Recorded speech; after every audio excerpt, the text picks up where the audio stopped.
Alright, what's going on, everybody? This is Jeff from Likwid Gaming. Today I'm going to be showing, what do we got here? We got an old school technique from Guild Wars 1. We're going to go after one of the rarest swords in the game. This game's not very active anymore, and I don't even know if you'd be able to sell this sword if you got it. But I'm going to make the video regardless. So I'm going to be using my Elementalist. She happens to be a female. It is what it is. Not trying to be creepy. I just made a chick character because she's cooler to look at than the dudes. But anyway, your build really doesn't matter because this is so damn old school. We're in the middle of the first campaign. This is Prophecies. This is actually the first elite farming area in the game before the Underworld, before Fissure of Woe, before any of that. Any of the elite farming areas were added. We had this here, and this is Sorrow's Furnace. We're gonna go into. If we go into Sorrow's Furnace with the right NPC with us, we will activate a quest that allows us to farm this item. This used to be done with 8 humans, so obviously things were a little different than what you're going to see today. So you're going to come out into a place called Grant's Footprint. Oh, actually you're going to turn around and get the NPC. Where's the damn NPC at? Oh, he's back over there. Alright, so when you enter Sorrow's Furnace, it's an enormous explorable area, probably about the size, I don't know, maybe of the game itself. It's absurdly big. It's like a few cities in one. And what you're looking to do is take an NPC in there. Depending on which NPC you bring in, that affects what area you explore and what quests will be open for you. So we're going to take in, he's actually a World of Warcraft pun. His name is Kilroy Stonekin. If you know the Leroy Jenkins lore, then this character will make sense to you. He screams his name, Kilroy Stonekin, and he runs in and aggroes everything. You got to chase him around and make sure he doesn't get himself killed. Every so often while you're doing this, you will pop a reward chest. I think there's 3 or 4 of them total. Now these reward chests will pop out items based on how many people are currently on the compass. I don't know if this was done on purpose, but this is definitely exploitable. This allows you to explore the area, clear out the enemies, kill the bosses, protect Kilroy, and then come back through with only yourself on the compass. You know, you got to hide the rest of your team somewhere. And then you pop the chests and you get all the loot. This particular item, I highly doubt we will see drop, but I can show you the technique.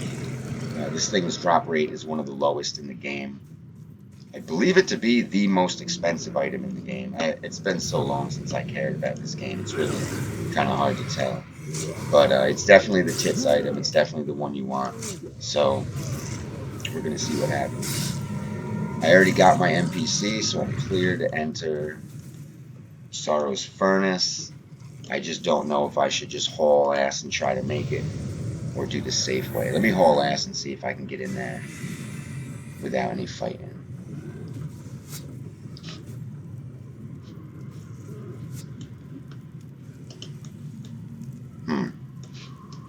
Not looking great. Actually, I'm going to kill this dude here anyway because he has a funny name. He drops a funny weapon. The Yak Slapper.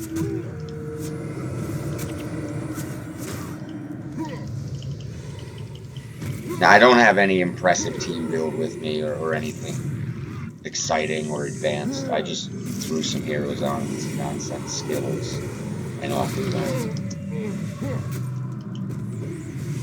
I was actually going to do this in hard mode, thinking that that may possibly affect the drop rate, or maybe the amount of items that come out of the chest. But whatever, I didn't know it would be too difficult.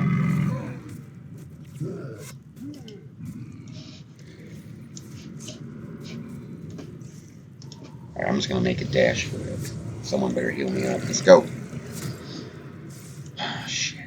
Nope, definitely not going to make it. That's lame.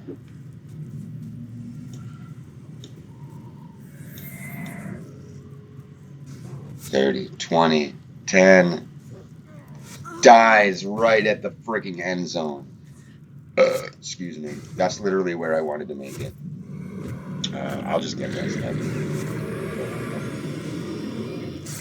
Alright, let's go. So now that I have Kilroy, clearly I wouldn't see this part of the furnace, and I wouldn't see him standing there if I didn't bring him in by talking to him first. So let's go.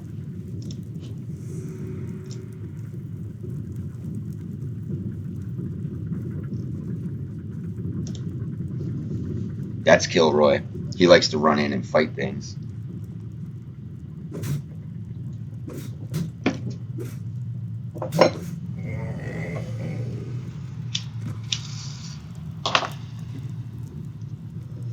Yeah, see, he's just a lunatic, man. He's just nuts. He wants to run around and do his thing. Now it looks like he's dragging stuff back to us like an idiot. Whatever. I don't recall doing this when the game first launched, but I could imagine that this gave people some problems. Some of these spells that I'm using came into the game years after this was created. You really had to go through here real brick and mortar, old school style, with a tank, with a healer in the back, with some midline damage. You had to do your pulls, real intricate, pull the aggro on the corners, if that makes sense to you gamers out there. But now it's just a cakewalk. You just smash through here like it doesn't even matter.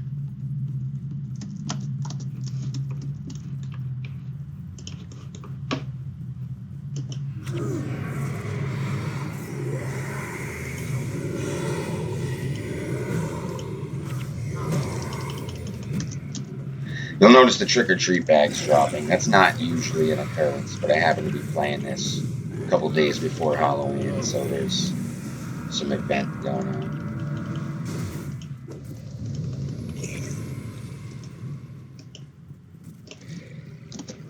Now, we don't want to leave aggro behind because it will kill Kilroy. So we just keep clearing and keep going.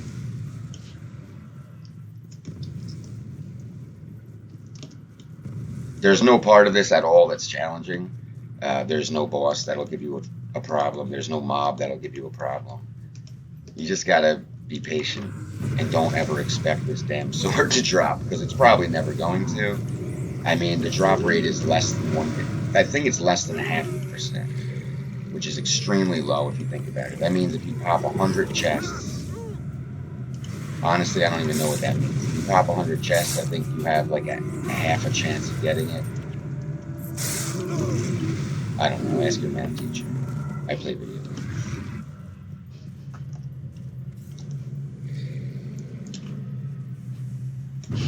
Great, there he goes. He thinks there's enemies there. He doesn't know I already cleared the whole damn room.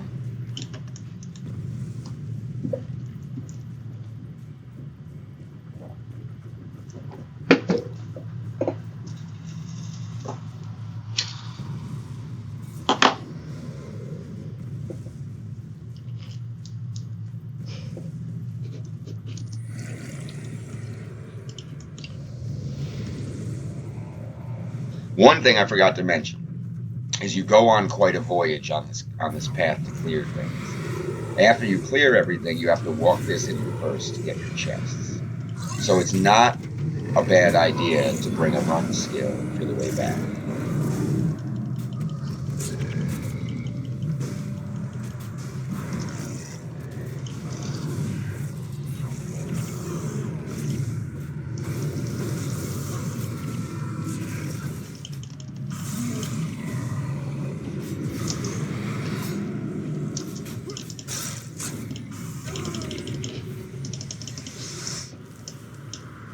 I do collect the Halloween goodies on my, I have a bank character that holds stacks of items.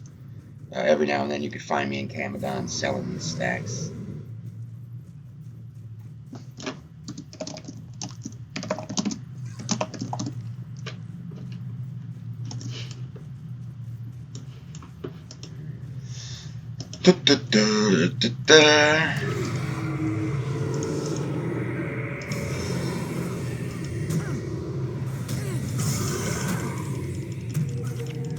Ah, damn, I keep accidentally clicking Meteor Shower. It really shouldn't even be on my phone. That's not something I really want to deal with.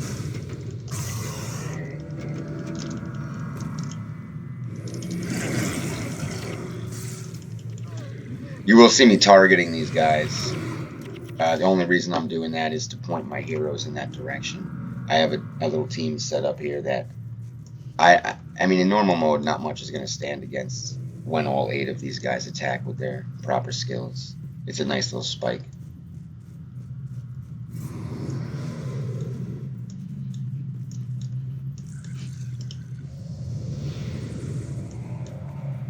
Definitely should have brought a Paragon with incoming, make haste, all them little run buffs.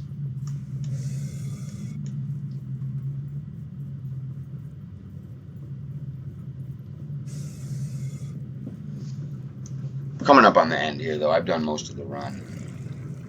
I would say there's maybe 3 more mobs left.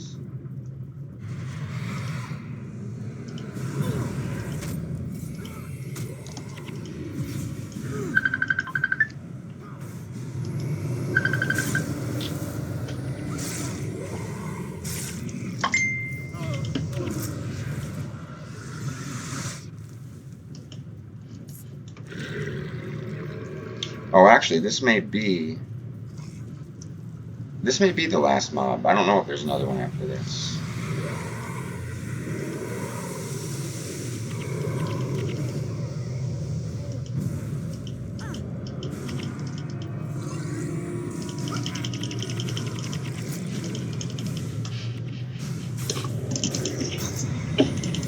I'm so used to running HA Bomber, I don't even really know how to play a regular Ellie anymore. Okay, where are we going now? Oh, I think I went the wrong way. Alright, so we're just about done here. I'm going to go ahead and mop up this last little pile here. Then I'm going to run back, collect the chests. A couple things I should mention is that you are not going to get gold items out of these chests. This is a core content. I do not think you will not get elite tomes. And you will not, I'm not looking at Wiki right now, but I want to say you're not getting gold out of here. Even if you do get the most coveted sword in the game, the Crystalline Sword, it's purple.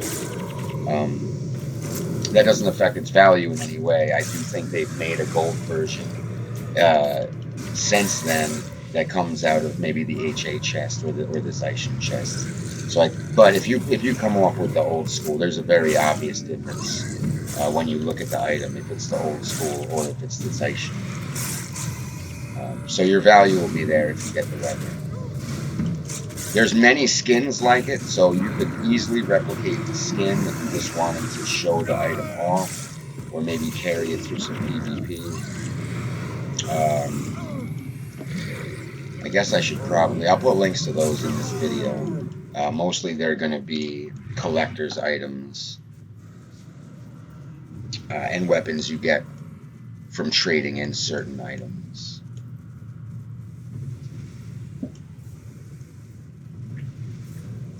I think like the Eye of the North thing, where you collect the Confessor's Orders or the Medals of Honors or whatever that is, and then you go into the thing in Lion's Arch and trade it in. They have replicas of the Crystalline in there.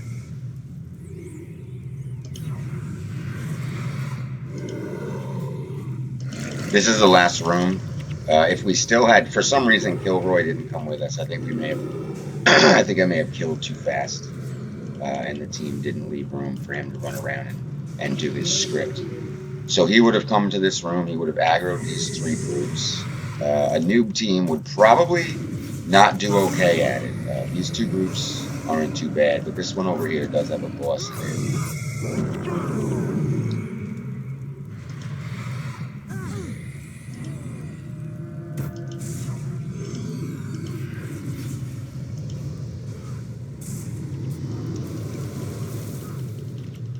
And then I'll show you what's actually probably the most important part of this whole thing. Alright, so there's all the groups down. So now the most important part is to gray out your party menu, if that makes sense. Best way I know to do that is over here. Once you come down to this dark doorway here, a new part of map should pop open. And you should be able to, where are we at here? Flag the heroes down there. Just make sure the minions and stuff make it through the doorway. Alright, we're straight. Now we're going to go back on our route, and everywhere where we killed a mob, there should now be a chest. I think it's just called chest. Yep, chest. And you'll notice that the heroes, hench, whatever you may have, as long as they're grayed out, you're the only one getting the loot. You should get 1 to 3 purples. Most of these purples, I think just about everything here is trash except that sword. You may end up getting a couple vigor runes or some runes worth a couple platinum. But for the most part, you're only here for one thing, and nothing else is going to help. So we'll just open up our U-map, backtrack our red dots. As long as you did the route correctly, you'll come across your chests. Sorry.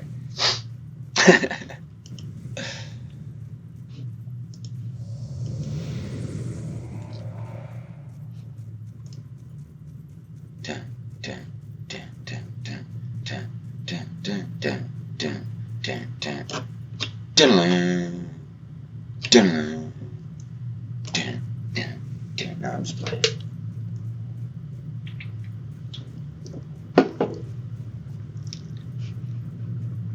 Now, if you have alt accounts, now let me see.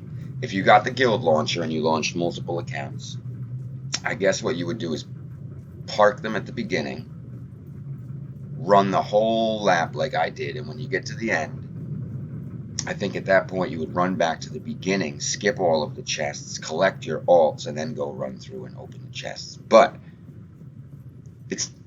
I don't think it's going to change anything because you only get 2 to 3 grapes anyway.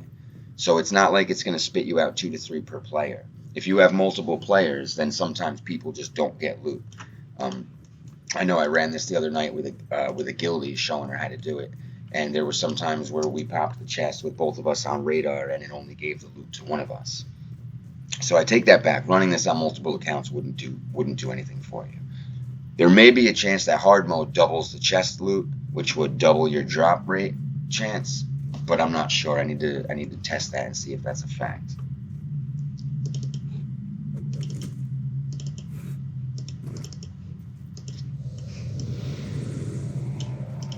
So anyway, there it is. I'll be honest with you, I've probably done this run close to 1,000 times, over and over and over. I've never seen this sword. But you'll find it for sale in Camadon often. Camadon's like the trade center of this game. It's like the open mall market. But anyway, you'll see it for sale there for absurd prices. So someone's getting it from somewhere. I suppose it could be the updated, newer gold version from the Hall of Heroes or Zaishin chest, but every now and then you'll see old school crystallines for sale. Leads me to believe they are dropping. This is the only place they come from, so it's working out for someone. You just got to be lucky enough to have it be you, and you also got to be smart enough to run the right way when you're making your video. But anyway, so there it is. I'm going to sign off and go collect my loot. And I hope you guys get your sword. Alright, peace out.